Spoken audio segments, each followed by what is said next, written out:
حضرت موسیٰ علیہ السلام کے دور میں ایک شخص تھا، بہت امیر آدمی تھا، دولت والا تھا۔ حضرت موسیٰ نے فرمایا، اے شخص، اللہ نے تجھے بہت دولت دی ہے، مال و دولت کی کمی نہیں ہے، تو ایسا کر، اللہ کی عبادت کر، نماز پر سجدہ کر، رکوع کر، نماز میں کھڑا ہو۔ تو اس شخص نے کیا جواب دیا، اے موسیٰ، میں اللہ کی عبادت کیا کروں، میں کیا نماز پڑھوں، کیا روزہ رکھوں، بغیر کیے تو مجھے سب کچھ مل گیا ہے، اتنی دولت ملی ہے کہ مجھ سے سنبھالا نہیں جاتا ہے، میں نماز نہیں پڑھتا ہوں، میری دولت میں برکت ہے، نماز نہیں پڑھتا ہوں، میرے گھر میں برکت ہے، اولاد میں برکت ہے۔ حضرت موسیٰ علیہ السلام نے اس بات کو لے کر کوہ طور پر پھر گئے، عرض کہ مولا، تیرا ایک بندہ ہے، میری ایک امتی ہے، بہت مال و دولت ہے اس کے پاس، میں نے اس سے نماز پڑھنے کہا، وہ کہتا ہے کہ میں نماز نہیں پڑھتا ہوں، پھر بھی میرے دولت میں برکت ہے، پھر بھی میرے مال و دولت میں برکت ہے، گھر میں برکت ہے، کاروبار میں برکت ہے۔ اللہ نے فرمایا، اے موسیٰ، میں نے اس سے نماز کی توفیق کو چھین لیا ہے۔ اللہ جس سے ناراض ہوتا ہے اس سے نماز کی توفیق کو چھین لیتا ہے۔ اب یہاں پہ رک کے میں ایک بات بتا دیتا ہوں، مسلمان کا گھر جہاں جہاں ہے، مسلمان کا محلہ بستی جہاں جہاں ہے، ہر بستی میں مسجد ہوتی ہے، ہر محلے میں مسجد ہے، ہر بستی میں مسجد ہے، لیکن ان مسجدوں میں آپ جا کے دیکھیے گا کہ اگر وہاں 500 کی آبادی ہے مسلمان کی تو مشکل سے 25 آدمی نمازی ملے گا آپ کو۔ اور قوم سوچتی ہے کہ ہمارے پاس برکت بہت ہے، برکت بہت ہے، تو ابھی سنیے گا کہ برکت کیسے ہے۔ یہ نماز اللہ کی توفیق ہے، یہ اللہ جس سے راضی ہوتا ہے اسے نماز کی توفیق دے دیتا ہے، اور جس سے ناراض ہوتا ہے اس سے نماز کی توفیق کو چھین لیتا ہے۔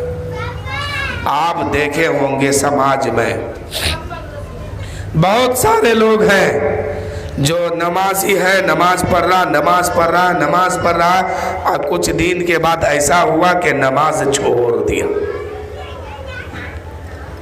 بہت سارے لوگ ایسے بھی ہیں کہ نماز پڑھتے ہیں اور کچھ دن کے بعد نماز چھوڑ دیتے ہیں۔ کیوں؟ اب اس کو توفیق نہیں ملی۔ اس لیے دعا کیجیے اللہ سے کہ اے مالک و مولا، آخری سانس تک تو مجھے نمازی بنا کے رکھنا، ایمان کی حالت میں رکھنا، پکا سچا نمازی بنا کے رکھنا، اور نماز کی توفیق دینا۔ اور آگے سنیے، مسجد ہوتی ہے ہر محلے میں، نمازی کم ہوتے ہیں، زیادہ تر لوگ بے نمازی ہوتے ہیں، اور جس کا گھر دور میں رہتا ہے وہ دور سے چل کے آ کے مسجد میں نماز پڑھتے ہیں، اور جس کا گھر بغل میں رہتا ہے وہ نماز نہیں پڑھنے آتے ہیں۔ کیوں نہیں آتے ہیں؟ کہ اللہ نے اسے توفیق نہیں دیا ہے، اللہ اس سے ناراض ہے۔ تو جتنے لوگ بے نمازی ہو، کان کھول کے سن لو، اللہ تعالیٰ تجھ سے ناراض ہے، اس لیے نماز کی توفیق کو تجھ سے چھین لیا ہے۔ اللہ کو منائیے، اللہ کو راضی کیجئے، اپنے گناہوں سے توبہ کیجئے، استغفار کیجئے، اور اللہ کو راضی کیجئے، اور نماز کی توفیق کو مانگیے اور نماز پڑھا کیجئے۔ سوچتے ہیں کہ نماز نہیں پڑھتے ہیں تو برکات تیر مارے ہیں، نہیں۔ بروز محشر جب پہنچیں گے نا تو پہلا سوال جب ہوگا، اللہ پوچھے گا بندہ نماز کہاں ہے دکھاؤ، وہی ہوش اور عقل ٹھکانے میں آئے گا۔ اور یہ سوال صرف ہم سے نہیں ہوگا، آپ سے بھی ہوگا، اور صرف آپ سے نہیں، آپ کے گھر کے بیٹا اور بیٹی سے بھی ہوگا، آپ کے گھر کے عورت مرد سب سے ہوگا کہ بتاؤ نماز کہاں ہے، نماز کتنی پڑھ کے آئے ہو۔ ہر آدمی سے پوچھا جائے گا۔ جو نماز پڑھتے ہیں میں ان سے بھی کہنا چاہتا ہوں کہ آپ تو پڑھ لیتے ہیں، کیا آپ کے گھر کے لوگ پڑھتے ہیں نماز؟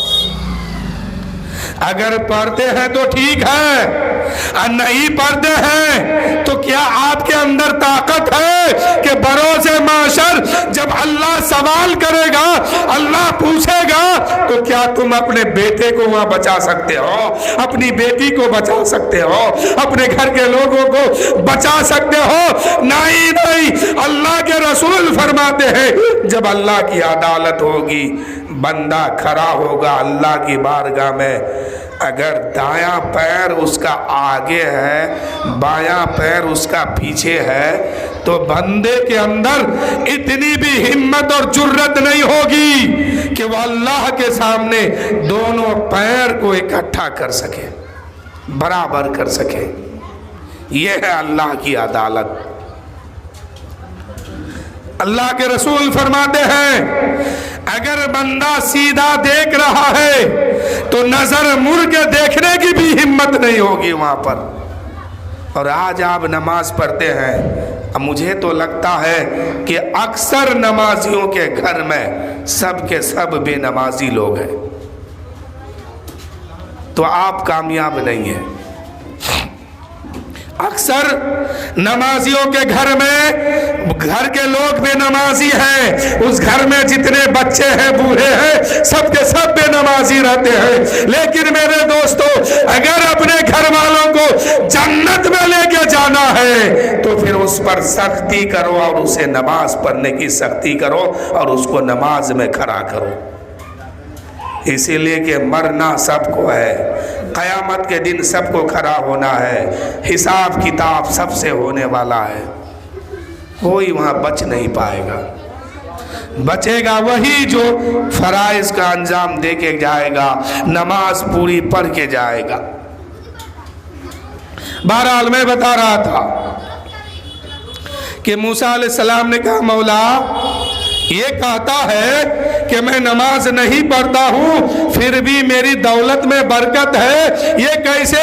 تو اللہ نے فرمایا اے موسیٰ اس کی دولت میں برکت نہیں ہے بلکہ کثرت ہے، کثرت، اور میں نے اس کو زیادہ دولت اس لیے دے کے رکھا ہے کہ کل قیامت کے دن وہ آئے گا، اس کے ساتھ بڑی سختی کے ساتھ میں حساب لوں گا۔ اب جتنے بے نمازی ہو، اب ذرا سوچو کہ آپ کے پاس جو دولت ہے اس کا بڑی سختی کے ساتھ حساب ہونے والا ہے، اگر دولت ہے نماز نہیں تو وہاں پھنسنے والے ہیں، اور نماز ہے دولت ہے تو سمجھیے اللہ راضی ہے میرے کاروبار میں، میری دولت میں، میرے گھر میں، میرے خاندان میں اللہ تعالیٰ برکت کو دے کے رکھا ہے۔ اللہ جس سے راضی ہوتا ہے اس کے ہر کام میں اللہ تعالیٰ برکت دیتا ہے، اور جس سے ناراض ہوتا ہے اس میں کثرت دیتا ہے اور مال و دولت کو بڑھا دیتا ہے، اور سوچتا ہے وہ انسان کہ بہت مال و دولت کما لیا، نہیں، اللہ کہتا ہے پلٹ کے آؤ گے نا بڑی سختی کے ساتھ میں تجھ سے حساب لوں گا۔ اس لیے ان لوگوں کو اللہ تعالیٰ چھوٹ دے کر کے رکھا ہے۔ اور نماز وہی انسان پڑھتا ہے جو انسان سے اللہ راضی ہوتا ہے۔ بہت سارے لوگ اسی قوم میں ملیں گے آپ کو جو 40 سال عمر ہو گئی، 30 سال عمر ہو گئی، 25 سال کا نوجوان ہے، نماز نہیں پڑھتے ہیں، گھومتے رہتے ہیں، ادھر ادھر کا چکر لگاتے رہتے ہیں۔ لیکن میرے دوست کبھی آپ نے غور کیا کہ اللہ تعالیٰ نے آپ کو کس لیے بنایا ہے؟ اللہ تعالیٰ نے آپ کو کس لیے بنایا ہے؟ کبھی غور کیجئے اس بات پر، اور یہ بھی سن لیجئے حد بلوغیت سے سے نماز فرض ہوتی ہے اور موت کی آخری سانس تک نماز فرض ہے. جب تک چل سکتے ہیں, کھڑا ہو سکتے ہیں, کھڑے ہو کے نماز پڑھیے. تکلیف میں ہے بیٹھ کے نماز پڑھیے, اس سے زیادہ تکلیف ہو گئی تو لیٹ کر کے نماز پڑھیے, اور اگر پریشانی بڑھ گئی اشارے سے نماز پڑھیے, نماز معاف نہیں ہے. میرے ایک استاد محترم ہے, میرا بچپن کا وہ عالم تھا, وہ مفتی صاحب ہیں, مفتی غلام یاسین نام ان کا ہے. اللہ تعالیٰ ان کی عمر میں برکت دے. وہ مدرسے کا ناظم اعلیٰ ہے, وہ مدرسے کا ناظم اعلیٰ ہے. میرا بچپن تھا, میں بہت چھوٹا تھا اس وقت. ایک مرتبہ ان کا ایکسیڈنٹ ہو گیا, موٹر سائیکل چلاتے تھے وہ, آج سے لگ بھگ 15 سال پہلے یا 17-18 سال پہلے. اس وقت کے دور میں بھی وہ موٹر سائیکل چلاتے تھے, بائک چلاتے تھے. اچانک کسی حادثے میں وہ ایکسیڈنٹ کر گئے. اب اس کے اندر چلنے کی طاقت نہیں تھی, بولنے کی صلاحیت نہیں تھی, وہ بستر پہ پڑ گئے. ڈاکٹروں کیا دوائی ہو رہی ہے. اتنے میں ظہر کا وقت آیا تو انہوں نے ڈاکٹر سے کہا کہ کچھ دیر کے لیے مجھے چھوڑ دو. اب وہ نماز پڑھتے ہیں تو کیسے نماز پڑھتے ہیں؟ اشارے سے نماز پڑھتے ہیں. اور ان کا ایک جملہ میں نے سنا تھا, وہ جملہ آج سے لگ بھگ 17 سال پہلے سنا تھا, وہ آج بھی مجھے یاد ہے. وہ جملہ یہ تھا کہ نماز کبھی بھی کسی بھی صورت پر معاف نہیں ہے. زندگی ہے, دماغ کام کر رہا ہے, عقل کام کر رہی ہے, سانس چل رہی ہے, نماز فرض ہے, معاف نہیں ہے. جس حال میں ہو اسی حال میں نماز پڑھو. تو میں نے یہی دیکھا کہ وہ بیڈ پر لیٹ کر کے اشارے سے نماز پڑھ رہے تھے. تب میں نے سوچا کہ یا اللہ, یہ نماز کتنی افضل عبادت ہے اور کتنی قیمتی ہے یہ کہ بستر پر پڑے ہوئے ہیں, موت سامنے ہے, لیکن نماز قضا نہیں ہو رہی ہے. تو میرے دوستو, آپ بھی سچے دل سے نمازی بنو, پھر ایسی محبت نماز سے ہوگی کہ بستر پر بھی پڑے رہیں گے تو نماز چھوڑنے کا من نہیں کرے گا. جس حال میں ہوں گے اسی حال میں نماز ادا ہوگی. اس لیے آپ بھی پڑھیے, اپنے گھر والوں سے بھی پڑھوائیے, اپنے خاندان کے لوگوں سے بھی پڑھوائیے. نماز ہر حال میں فرض ہے.